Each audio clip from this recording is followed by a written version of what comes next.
বিয়ানীবাজার উপজেলার নবাগত ইউএনও কাজী শামীম বৃহস্পতিবার সকালে উপজেলা সভাকক্ষে উপজেলার সকল শ্রেণী পেশার মানুষের সাথে মতবিনিময় সভা করেছেন। বৃহস্পতিবার সকাল 10:30টায় উপজেলা সভাকক্ষে এই মতবিনিময় সভা অনুষ্ঠিত হয়।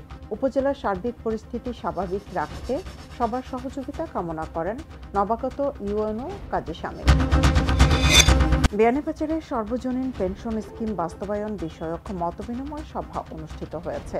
বৃহস্পতিবার দুপুরে উপজেলা সভাকক্ষে আয়োজিত সভায় সর্বজনীন পেনশন স্কিমের বিভিন্ন সুবিধা তুলে ধরেন ইউএনও কাজী শামীম। এই মতবিনিময়ে উপজেলা সহকারী কমিশনার ভূমি কাজী শারমিন নেওয়াজ সহ প্রশাসনের কর্মকর্তা, বীর মুক্তিযোদ্ধা, জনপ্রতিনিধি, রাজনীতিবিদ, সাংবাদিক, শিক্ষক সহ সকল শ্রেণী পেশার মানুষ অংশ নেন।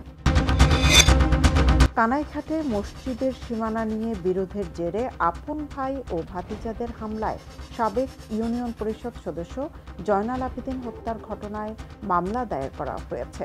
মঙ্গলবার কানাইঘাট থানায় 7 জনের নামোল্লেখ করে অজ্ঞাতনামা আরও 2-3 জনকে আসামি করে মামলা দায়ের করেন নিহতের ছেলে কামরুজ্জামান মুসা।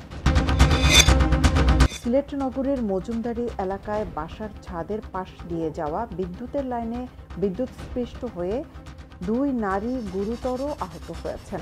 বুধবার বিকেল 5:30টার দিকে মজুমদারি আবাসিক এলাকার তরঙ্গ 12/1 নং হাজী হুমায়ুন ভিলায় এই ঘটনা ঘটে।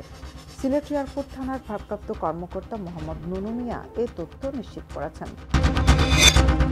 সিলেট ও চট্টগ্রাম বিভাগের উপর দিয়ে ঝড়ো হাওয়ার সঙ্গে বজ্রসহ বৃষ্টি হতে পারে, সেই সঙ্গে বাড়বে ভ্যাপসা গরম। বৃহস্পতিবার এমন পূর্বাভাস দিয়েছে আবহাওয়া অফিস।